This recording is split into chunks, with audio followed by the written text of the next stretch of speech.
Hi again, everyone. I'm Ollie Matthews. This is Refuge from Narcissism, and this refugee video is sponsored by contribution from June. And this is June from, I just did a video for her, The Narcissistic Baby Boomer Knows You're Better Than Them. And here's her story. Hello again, Ollie. I was so shocked to hear that you heard stories of my father and uncle in Newark. It really made me happy in a strange way. I think he would likely be happy to know that there were tales and lore floating around their exploits. Yeah, so she confirmed with me in an email like, oh yeah, that is my father and uncle. They love stealing. They love stealing shit. He and Richie were very well known in Newark, for better or worse. Very well known. On the other hand, I was saddened to hear your take that my dad may have been the best of the bunch, only because we never got the chance to be close, and I have such terrible experiences with most people. I'm out at the first time of fuck shit. Listen. Just because your father's the best of the worst doesn't mean you should really be regretting not having him completely in your life. If the guy was out stealing shit, and you even told me in your email he was still stealing stuff when you had hooked back up with him at when you had met back up with him at 24, that there was a stolen Entenmann's truck outside. So yeah, it's probably better, even though he might have been the best of them all, he's still the best of the worst. You still don't want to hang out with the best of the worst.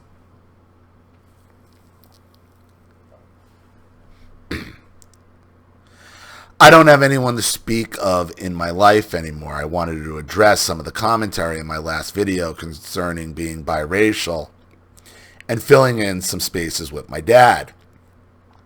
I think race was a big issue with my dad. He told me about the race riots in Newark. There were still some burned buildings in the neighborhood that the city had not bothered to tend to, and they never will. Just like all this carnage you saw over the summer is permanent. It'll be like that for decades and decades and decades.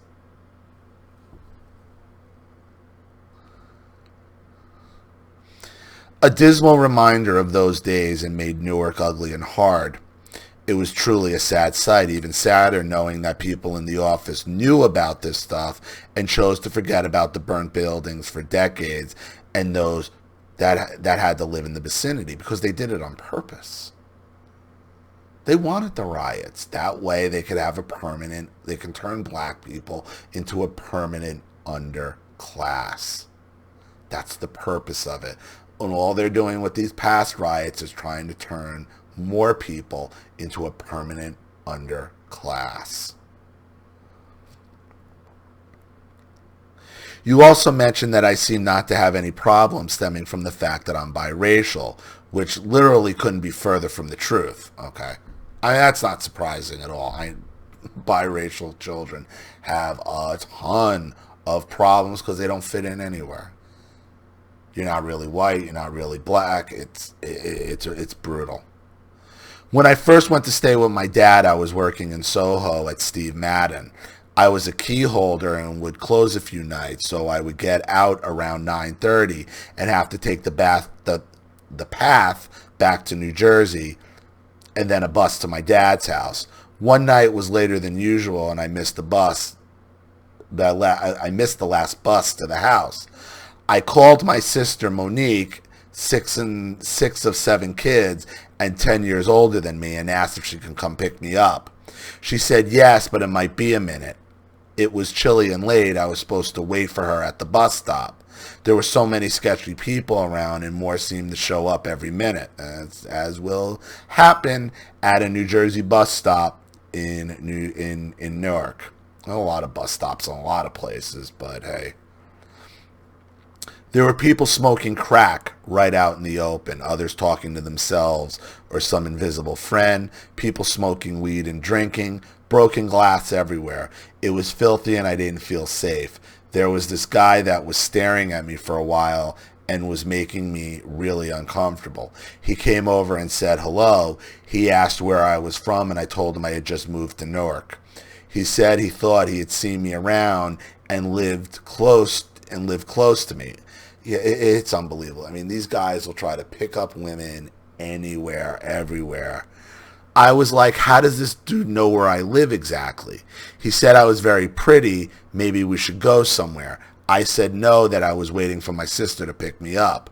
I lied and said I had to walk down the street just to excuse myself to meet her and I would see him around. I started down the street and noticed after a few minutes he was following me. Of course, because these guys in the hood don't take fucking no for. They will go and they will stalk and they will talk and they will come out of the fucking wood. They will jump off the rooftops.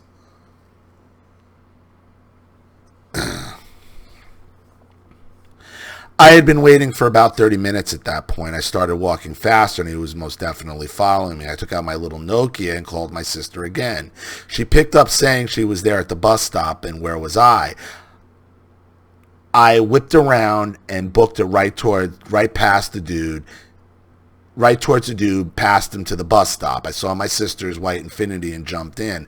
I told her about the creeper and all the shady shit that seemed to be going on at the bus stop and cried a little. I'd never seen anything like that before, right? Because you weren't typically living in the hood. In the hood, that is common occurrence. In the hood, like when Charlene walks home from the restaurant, and this isn't even a fucking bad neighborhood, like these guys will come and they will like, hey, let me talk to you. Like in New York, they would like, let me give you your number, give me this. They don't take no for an answer. Just give me a number, give me any number. It's pathetic. It's pathetic. I had never seen anything like that before. She got super pissed and said, well, it's not really that bad, but I guess since you were born with a silver spoon in your mouth, you wouldn't know. I wanted to tell her that she didn't know me and it wasn't like that, but I just shut up and sensed she was irritated by me. Yeah, because this is a common occurrence every day in the they can't help themselves. They can't help themselves. And understand, it ain't white guys doing this. It ain't white guys in the hood doing this. They'll stop their cars. They'll stop their cars right in the middle of fucking traffic. And like, hey, where are you going? What are you doing? Like, they're fucking relentless. They're relentless because all they think about is their dicks. My dick, my dick, my dick. My dick, my dick, my dick. That's all they fucking care about. She brought me back to her place and her boyfriend came over. He seemed very nice and we chatted for a while and then they went to her room just off the living room to sleep. I was on the couch in the living room. The door to her room was open and they started having sex. No one came close to the door. All the lights were off, but I could see into the room if I looked. So I was so uncomfortable and frozen in position. I wanted them to think I was asleep already, even though that would have been virtually impossible. It seemed like a highly strange thing to do in front of a sister you just met, or at all, but I pretended it never happened. I'm very good at that. I can't remember how long after the bus stop incident, but not very long after I was at the bus stop down the street from my father's. This guy in a big black longish winter coat came to the stop. I got creepy vibes right away. I could feel him staring at me. I struggled not to look back because it was palpable. I finally turned to him and he said, "Remember me?" I was like, no, because I actually didn't at first. Then he said, "I thought you lived around here," and it dawned on me that he was the creeper from that night at the bus stop. Then he said, I was like, no, because I actually didn't remember at first. Then he said, I'm sorry. Then he said, I thought you lived around here, and it dawned on me he was the creeper at the bus stop. I said, oh yeah, now I remember you. He said, you're Ronnie's girl, right?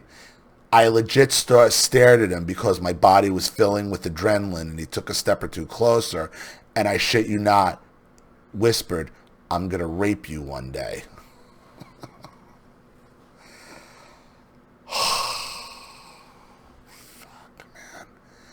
I was like, what the fuck is wrong with you? And took off down the street back to my father's house. I called my job and told him I wasn't coming in. I was so freaked out, I didn't know what to do. My father was gone, but his girlfriend, Monique's mother, Diane, was home.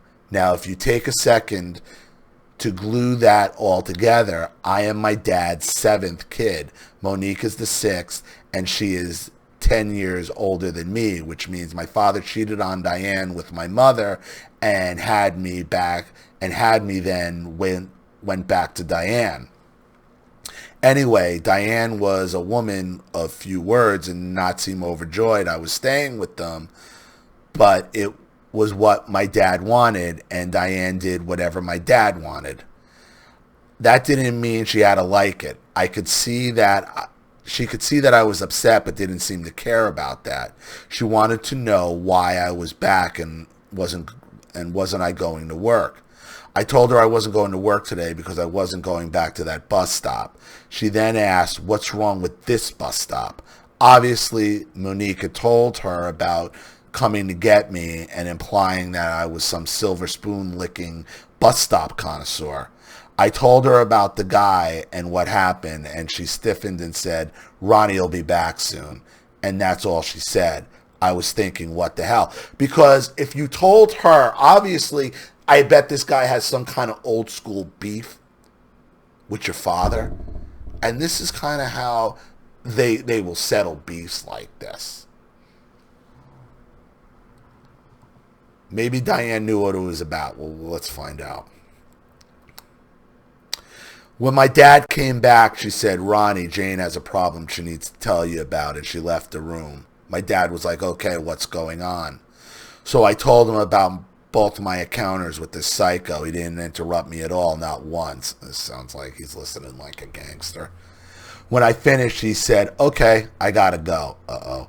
He called Uncle Richie and left. He didn't come back until the next day, and Richie was with him. You aren't going to believe this, but here it goes. Oh, I think I know exactly where this is going from the stories I've heard of Ronnie and Richie, okay? He and Richie were in good spirits. They usually are when they go and fuck someone up who's trying to fuck with them. My dad didn't smile much, but he was all smiles and brought me a few gifts like a knife. It wasn't some little switchblade or whatever. It was a quality heavy knife that was so sharp I felt afraid I would have inadvertently hurt myself just holding it. He put it in a leather sheath, but not before giving me a lesson on how and where to stab someone. Oh, and be sure to twist the knife while on the inside and then pull it out. Never leave a knife inside a person for several reasons, which I will not disclose here. Well, yeah, you don't want to leave the evidence behind, and you also do more damage ripping it out. He also got me a leather jacket. Again, not some fashion leather jacket, but a leather that had a purpose. Super thick like armor and had a fur lining inside. Honestly, I never seen one like it before or ever since. He told me the guy from the bus stop wouldn't be a problem again, but that I should not walk around afraid and being aware and prepared for anything and be prepared for anything would help.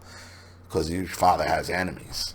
I mean, look, you don't run numbers. You don't boost, okay, professionally, like your father was and his brother was, and then boost things like Enterman's trucks and not have fucking enemies all over Newark. No, you do not. No, you do not.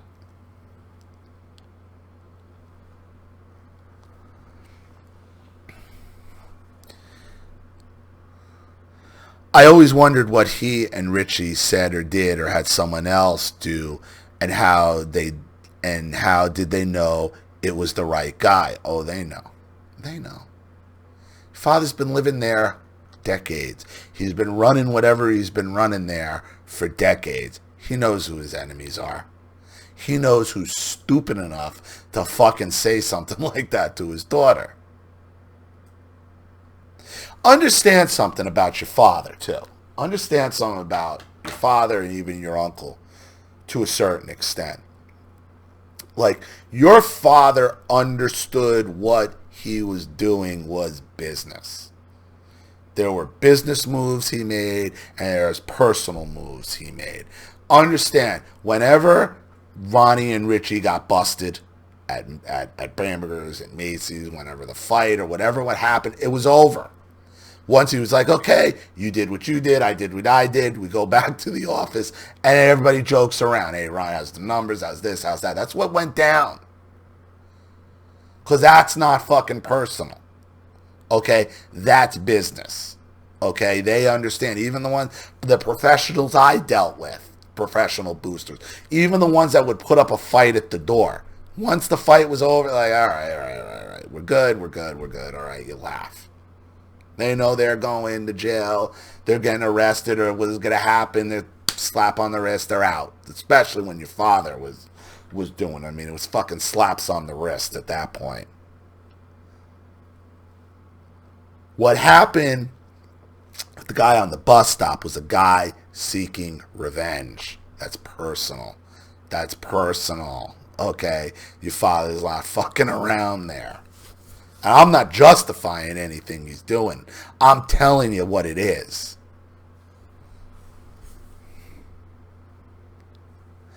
I didn't know the dude's name, so how could they be sure? They were sure. You ever see him again? You ever see him again?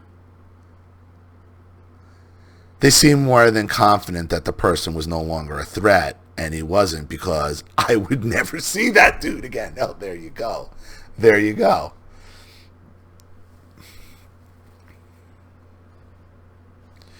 As far as dealing with being biracial while living with my mother was completely different. When going to Pentecostal school, I was I was 0.5 of the 1.5 black people there, and I never felt strange. So no one ever made me feel different or weird. It wasn't until Mom and John broke up and I had to go to a highly integrated public school that the issues with my skin, hair, and the way I like to talk became matters of the utmost importance. Again, it wasn't the white people who had problems with me, it was the black folks. Well, the black girls, to be specific. I began to be hated and bullied for literally no reason. This was the time before cell phones, but we had a landline and an answering machine that was full of threats of fighting and even death if I didn't stop. I don't know. Existing? Yeah, pretty much. And this is the other end. You get the black girls are mad at you because you have lighter skin in the black community, and black women and the black mothers, skin color, skin tone is status. The lighter the skin tone, the higher the status. You think you're fucking better than me, and and we're on. And it's on. And that's where all that comes from. Once when I first started public school, a girl was behind me and yanked my hair. She said, "This a weave? I know you ain't black." I legit had no idea what a weave was or what it had to do with being black or not. I was getting what I would come to know as body checked in the hallways all the time. Oh, and don't let any of the black guys be seen talking to me. Yeah, they will rage out on that. Forget it. Once that happened, the death threats on our answering machine really got out of hand. One night, I was crying all about the bullying at school, and my mother was drinking after work, listening to the messages, and picked up the machine and threw it across the room at me. It didn't even come close to hitting me, but she started screaming at me about these black bitches calling me every single fucking day, and she was sick of it. She was sick of me crying like a little bitch, too. She said all I had to do was go to school and whoop one of their asses, and that would leave me alone. Oh, no, no, no, no, no, no, no, no, no, no, no, no. No, they will go into battle mode. No, no, no, no, no, no, no. Look. You do not want to fight black women. You don't. Especially when they're in groups like this, and especially when they're targeting somebody.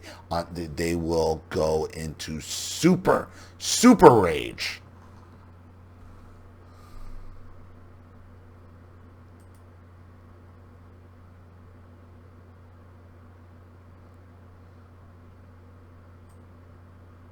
Said all I had to do was go to school and whoop one of their asses and they would leave me alone. That works with white. No.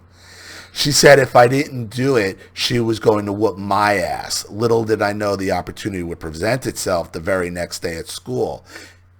It was the student-teacher basketball game, and the entire student body was in the gym to watch. I was sitting with my only two friends, Jen and Olga. Side note, Olga's not the greatest name, but she was super cute. Charlene has her best friend was named Olga growing up too. That's funny. Each of them on either side of me. Halfway through the game, I felt something hit me in the back of my head, and I shook it, but it didn't do anything. A few minutes later, I felt another hit, this time harder, and it stuck. I felt my hair, and there was definitely something in it. I asked Olga and Jen to see what was in it. Olga said, "Oh shit, girl, I see it. It's gum." I told her to get it out, and she was able to get most of it, but there was a little left that would probably have to be cut out. I honestly don't know what happened. I just snapped. I marched up the bleachers to where all the girls who I knew through the gum were sitting, and I went for this one chick who was really making my life a living hell, and I knew it had to be her that threw it. I just attacked her. I blacked out and attacked her. The next thing I knew, one of the teachers is whispering in my ear to let her go. I had Lamika, of course you did. I had Lamika pinned at the end of the bleacher with her head hanging back whilst strangling her. I couldn't tell you how we even got over there. I let her go and was escorted to the principal's office. They called the ambulance for Lamika, my mother, and her mother. When my mother got to the school, Lamika's mom was already there. They both went into the principal's office, and it wasn't before long I could hear both mothers yelling. Of course you did. I heard my mom cursing and saying how the school did nothing about the bullying, and don't try to play victim now when her daughter has been the one harassing me, both at school and at home. Anyway, I was expelled. Told you. If they can't protect themselves, the school will. Anyway, I was expelled. Lamika wasn't, but I was. For once, my mother was right. Those bitches did leave me alone. They got you expelled. Leave you alone? They got you expelled from your school. Problem was, I was expelled from that school and had to attend a completely new public school in the next town over. And I thought the school I came from was bad. I hadn't seen anything yet. That's what I'm telling you. What do you think? You beat up one, you got expelled. They know what's going to happen to you at the next school and the next school and the next school after that. You haven't won shit. They won. They had you so the call stopped after they had you thrown out of school, and now you got to start from square one in a new school. I'll save the rest for another time. These stories didn't have much to do with narc parents, but I feel there is a ripple effect in our respective communities that contributed to the predictive behavior displayed in society. It's crystal clear in our school systems on so many levels. Thank you for providing an outlet for us to share memories and get some feedback. I find this therapeutic. God bless. Jane. Well, you don't want to be the mixed race kid in school for a bunch of queen bees in training. Okay? Because that's all those because all those girls are all future queen bees. They're all being raised by the queen bee. All of them. Okay? And all that school is Queen Bee Training Academy, and you don't want to be. You don't want to be the mixed race female in Queen Bee Training Academy, because it's nothing but brutality. It's nothing but brutality. What your mother should have done is your mother should have gotten you out of that fucking school when it became apparent they weren't going to do anything and either sent you to private school, Catholic school, or something different. Because that wasn't going to work. And it's tough. And this is why it's tough on mixed race kids, because where do you go? Where do you go? because this is nothing but Queen Bee Training Academy. Okay? Brutality. You don't want to be the biracial kid in Queen Bee Training Academy. So, hope that helps, Jane. Thank you. Thank you again for another contribution and story. I really appreciate it. Thank you to everybody watching. Please leave any opinions or advice in the comment section below. And again, if you want your story read on the channel, you have a topic you'd like me to cover, something you'd like me to expose, you'd like to set up a Skype phone call, have a private video made, you'd like to sponsor a video like this for someone who needs help and can't afford it, or just make a contribution to the channel in general to keep it supported, growing, and successful, because this channel survives 100% on contributions from all of you guys. Without you, all of this goes away. So if you like what you see here and you want to see more videos like this, you know what to do with the PayPal and email links in the description box. Also, please like and share this video wherever you can. Subscribe to my channel if you haven't, and be sure to click the subscription bell to be notified of all my video uploads. I'm Ollie Matthews. This has been Refuge from Narcissism. Take care.